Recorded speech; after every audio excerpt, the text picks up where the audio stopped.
I power up my skin with Olay. It works, guaranteed. Try niacinamide for strength, retinol 24 for smoothness, and vitamin C for brightness. I like to use them all. Olay, face anything.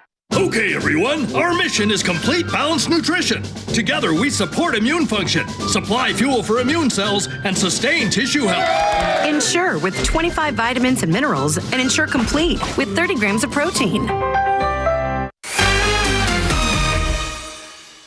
How real do we want to get? It's Entertainment Tonight. It's the place to get real. It's time to get real. Yes, it is. Tomorrow on ET, Quantumania Madness, my new interviews with the cast. Before we go, we cannot get enough of this amazing Masked Singer reveal. The legendary Tony Grammy and Emmy Award winner, the one and only Dick Van Dyke! Y'all, that is fantastic. The 97-year-old icon unmasked as the gnome, and it shook the emotions out of Nicole Scherzinger. I love you so much. We love you. I think my child. Happening now. The so-called San Antonio Justice Charter will be on your May 6th ballot, but it still has a long way to go. Hear from opponents and proponents who came to City Council today to make their case. The Brahmas are set to stampede across San Antonio. Coming right up, we'll introduce you to an all-female fan group ready to spread Brahma mania across the Alamo City. And I'll be live at the Rodeo talking about the cold front that hit last night when the wind finally subsides and just how cold it's going to be the next couple of days. The News at 5 starts right now. First at 5, efforts to decriminalize marijuana and abortion in San Antonio. They are now officially on the May 6th ballot. That's right. The City Council officially voted today to order an election for the so-called San Antonio Justice Charter. And although the vote was just a formality, our Garrett Berger tells us it still came with plenty of drama. The San Antonio City Council had no discussion of its own ahead of a vote to put the so-called Justice Charter amendment on the ballot. But a parade of supporters and opponents had plenty to say. We need to look outside the box, and we need to do something different because what we've been doing isn't working. This is going to put our men in blue in more danger than they already are. Now known as Prop A, the proposed charter amendment was the result of a petition drive. Includes a host of changes to the city charter regarding policing and criminal justice, most of which the city attorney has said are unenforceable. Even so, he stressed repeatedly the council had to put it in front of voters. This council cannot consider the merits of the petition. You have a legal obligation under state law to place the petition on the ballot. When it came time to vote, though, the 3 Northside council members left the dais. Clayton Perry later said it was because the amendment violated state and federal law. Manny Pelaez had similar reasoning, while also calling the initiative absurd, illegal, and a very bad idea. John Courage said it was because the wording and explanation in the proposed ordinance doesn't give a comprehensive review of the proposals and their implications. We got enough signatures to put this on the ballot. Your only job is ministerial to say, yes, it should be on the ballot. And they didn't do that today. They didn't do their job. Also happening in the background, an anti-abortion group has asked the Texas Supreme Court to force the city to split Prop A into multiple ballot measures. So far, the court has not ruled. Garrett Berger, KSAT 12 News.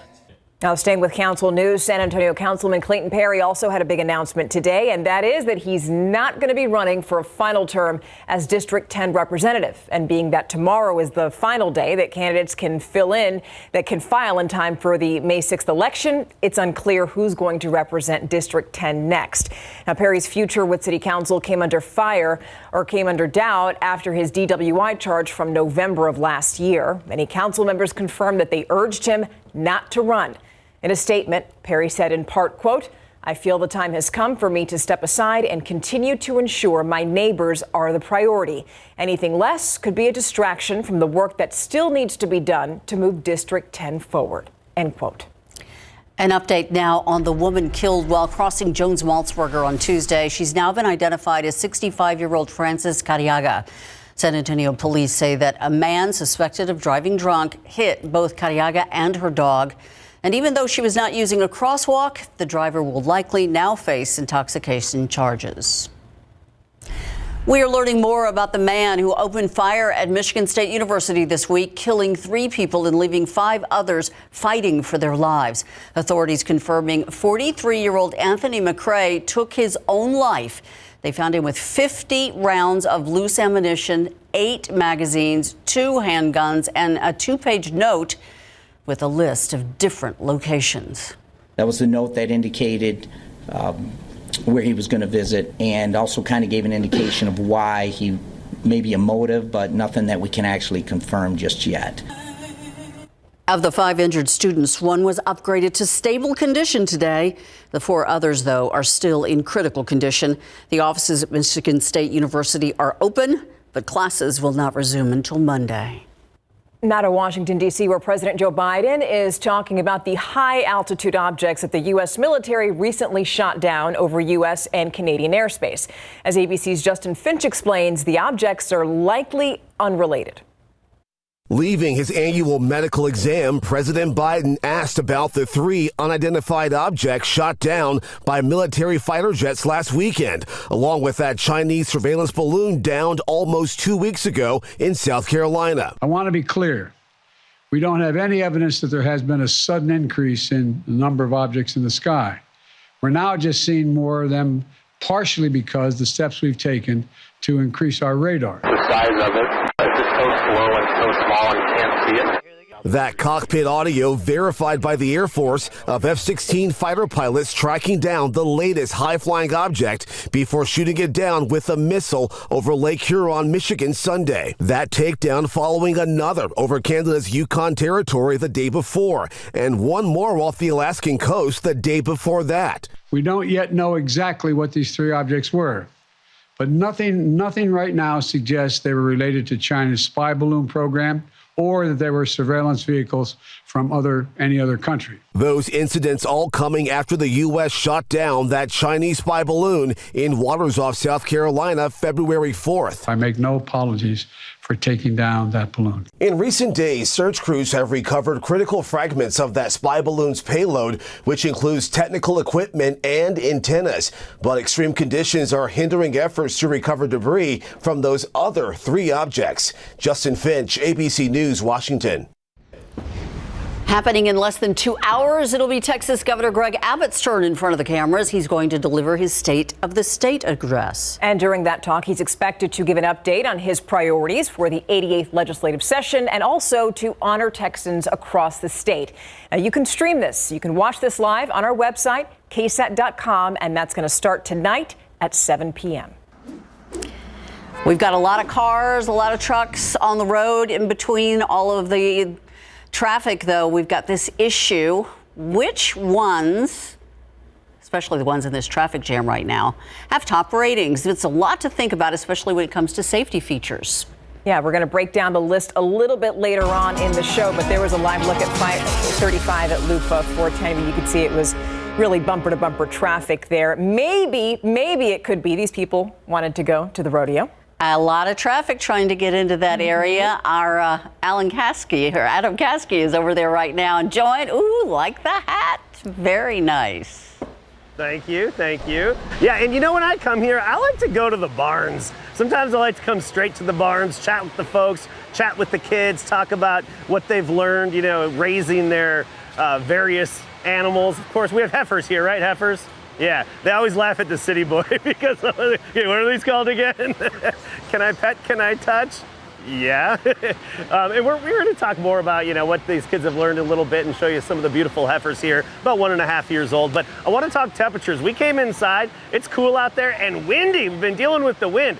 Take a look at our Weather Watcher temperatures in the 50s for the most part. I mean, yeah, Eagle Pass, 63, that's the exception. The rest of us, pretty much all of us, in the 50s and even low 50s around town because it was hard to shake free from that cloud cover. That's the problem. Kept us nice and cool. So 50 in Bulverde, 51 in Boerne, and 54 right now in Lavernia. That cold front hit last night. We're feeling the effects of it, and we're going to talk about it and what it means for our low temperatures, just how cold it's going to get the next couple of nights, and when we warm up again in just a bit. See you in a bit. All right, thank you so much. So now I have a question for you. Can Brahma Mania sweep San Antonio? That is what the owners of a new football league that's kicking off this Sunday at the Alamodome are hoping for. And despite our recent history with pro football, RJ Marquez spoke with some Brahma superfans. They are optimistic about the new XFL. Horns forward. It's a new era for pro football in San Antonio, and you don't have to convince these two to be part of the action. We have the Spurs and we have the Missions and we also have soccer, but we really need a football team. My excitement level is across the top. R.C. Woods and Anita Parker are part of a San Antonio XFL female fan group called the Brahmas Mamas. What we're really trying to do is increase interaction between the fans, between females, between children, and the community. San Antonio has a checkered past with pro football. The Commanders folded 4 years ago after their league fell apart during its first season. But Anita and R.C. believe the star power behind this new XFL will give the league lasting power. We have The Rock, we have Danny Garcia, we also have Disney, and we have really great players. We don't want to leave out Hines Ward. He is our key to the momentum and where we're going to go. The Brahma Mamas also hope to make game day a family-friendly experience, starting with a food drive to benefit the food bank this Sunday. Collecting blankets, toys, just whatever it can be, just having something to give back to the community. I wanted to do something so I can increase the fan interaction and also increase the female supporting the XFL here in San Antonio. And all the action kicks off right here at the Alamo Dome Sunday at 2 o'clock. And if you do not plan to make it out for the home opener, don't worry, we have got you covered. You could watch the game live on KSAT 12 and then get all the post-game reaction during sports. Reporting from the Alamo Dome, RJ Marquez, KSAT 12 News. And if you plan on attending NIOSA, another big event here in San Antonio, Night in Old San Antonio, you might be pleased to hear this next story. The Conservation Society of San Antonio celebrating 75 years of this annual event, and they are also returning a very nice tradition. NIOSA goers are going to be using paper tickets and coupons instead of digital passes that were used during the pandemic. We didn't have good connectivity, and it was complicated when you have 25,000 people on the grounds and everyone trying to use their devices at the same time. So we're going to return to old school, and it works for us, and hopefully it will work for the patrons to get their food quicker and their beverages quicker. That's important. All right, today's NIOSA 2023 Fiesta Medal was also unveiled. It reflects the original 13 women who helped to shape the organization into what it has become today. Still ahead, a new year means car makers are rolling out new features. And if you're looking for a new vehicle, you might want to pump the brakes for just a bit. We're going to tell you which vehicles are not only ranked best of 2023, but also which are eco-friendly and affordable when we come back. I'm Myra Arthur, and here's what's coming your way in less than an hour. A group here in San Antonio helping out in El Paso. That city once again dealing with grief and fear after a mall shooting there yesterday. And of course, the deadly mass shooting that happened at a Walmart in El Paso back in 2019. Today at 6, we hear from that local organization about their mission to help. Plus, a San Antonio man exonerated more than 30 years after he was convicted of a crime that he did not commit. Marvin Quinney was accused of being in a satanic cult. His story is coming up at 6. Plus, a tribute to the late Jesse Trevino by someone who worked alongside the famed artist as an apprentice and then became a muralist himself. These stories and a whole lot more coming your way on the news at 6. Myra, thank you. In the market for a new car, the good news is after the pandemic parts shortage, the inventory is up. However, so are the prices. So yes, it is a big decision. So Consumer Reports is out with its annual top 10 picks. And as 12 on your side's Marilyn Moritz tells us, 7 of them are hybrids or electric. To find the best cars, trucks, and SUVs, Consumer Reports hit the road, driving more than 200 vehicles, hundreds of thousands of miles, and digging through mountains of safety data and owner feedback. Simply put, these are the vehicles that stand out in their respective categories. Our top picks have to come standard with key safety features, including automatic emergency braking that operates at highway speeds and includes pedestrian detection. A big deal for buyers is price. So for less than $25,000, they pick the Toyota Corolla Cross small SUV or the Corolla Hybrid Sedan. They're easy on the gas and they need few repairs. The 2023 Nissan Leaf is proof that not all electric cars come with sticker shock. The Leaf was really the first mainstream EV when it launched over a decade ago, and it continues to show that EVs can be both reliable and inexpensive. The SUV is as popular as ever. This year, the new Subaru Forester, the Hyundai Santa Fe Hybrid, and the 3-row Kia Telluride all make the top 10 list. Here's an alternative to a small SUV, the brand new Ford Maverick Hybrid. It's a compact pickup truck that gets 37 miles to the gallon. It seats 5 and has 4.5 feet of truck bed. Compared to big pickups, the price is compact too. If you want to splurge on a new ride, the top picks are the Lexus NX 350 Hybrid and Tesla Model 3. Sticker price is more than $45,000. Texas is truck country, so in case you're curious, of all the full-size pickups they tested, they said the Ram 1500 came out on top. Marilyn Moritz, KSAT 12 News. Great information there. Yeah, for people who are out car shopping. But yeah, it is a big investment. All right, let's go on to the rodeo grounds. They're just lovely. 53 degrees out there right now. I wish it was yesterday's weather if you're going to be out there right now, but apparently it's going to get even colder. Our friend Adam Caskey joins us now live from the rodeo. I was wondering, though, the wind must have died down a lot because you're still wearing your hat. And I assumed that earlier today that was not going to be happening. Yeah, earlier today you had to do what I call the North Dakota walk, or you could call it even the West Texas walk. You know, you got to do this. You got to walk like that. That's what we had earlier today with a maximum gust of 40 miles per hour at the airport. And, you know, some neighborhoods may have had some slightly higher gusts. Hey, we're in the cattle barn. We're with some heifers right now. And this is Canny.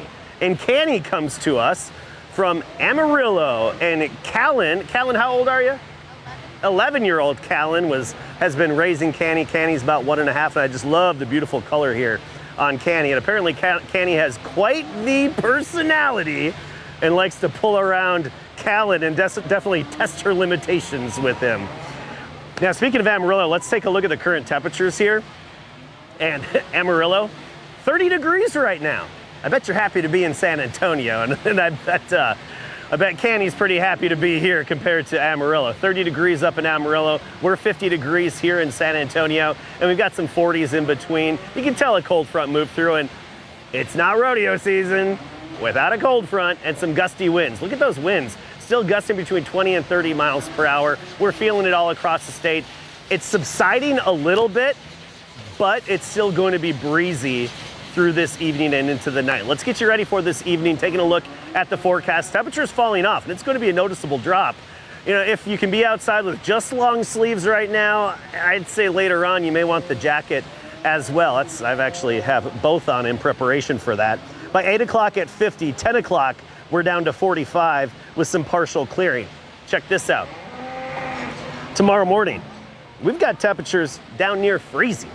Same goes for Saturday morning, and then those morning temperatures warm back up again by the early part of next week. But tomorrow morning around San Antonio, about 32, 33 degrees. You get north of town, Comfort, Kerrville, about 28. By the noon hour, we get up to 50, and then only 56 for the high temperature. I mean, we've been out here at the rodeo where it's been anything from 80s to 30s and 40s, and now we're going to be a little in between. Look at the temperature trend, though. It's going to change significantly when you're planning ahead. Mid-50s tomorrow for highs. Saturday, we're in the upper 50s. By Sunday, back into the 70s, and then the warmth sets in again, and we're talking 80 degrees with a hint of humidity in the air by Monday and especially Tuesday. Tuesday, we'll be back into the 80s. Let's talk about the overall pattern. We've got these mid and high clouds streaming overhead from the southwest, but you look off to the east, that's where the real moisture is, and unfortunately, that's coming with some severe thunderstorms in the southeastern U.S. and snow on the cold side of that low pressure system. Let's go off to the west. The next system to watch is in the Pacific, just off the California coast. That's going to be dropping southward slowly. It's a cutoff low, meaning it's cut off from the main push or flow in the atmosphere. So it's just kind of doing its own thing, drifting around in the eastern Pacific.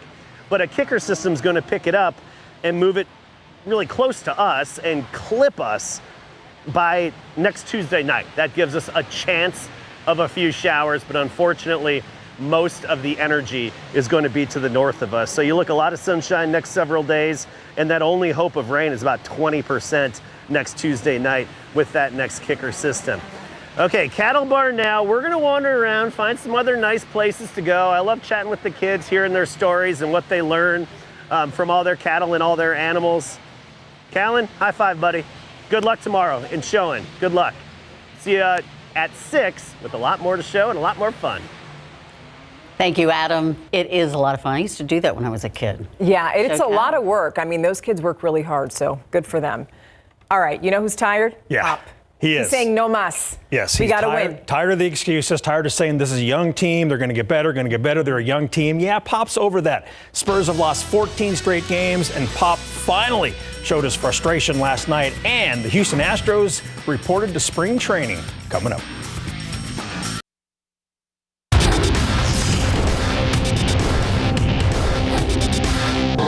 It's never like easy to lose or just take that, you know. We're just trying to do it better than we did. So, it sucks to lose. Malachi and the Spurs' long losing streak continues in big board sports. If not for the Houston Rockets, the Spurs would have the worst record in the NBA. Think about that one. The Spurs lost at the Hornets last night, 120-110. They head into the All-Star break with a franchise record 14-game losing streak, and they're still half a game better than the Rockets, who've lost 7 in a row. All season long, Coach Pop has said positive things about his team. They're young, getting better, and he's proud of their effort, etc. Last night, that didn't happen. Pop had a different tone. Yeah, they're young and blah, blah, blah and all that, but that young thing is getting old. You know, it's the same mistakes, giving up middle, not blocking out, just inexcusable.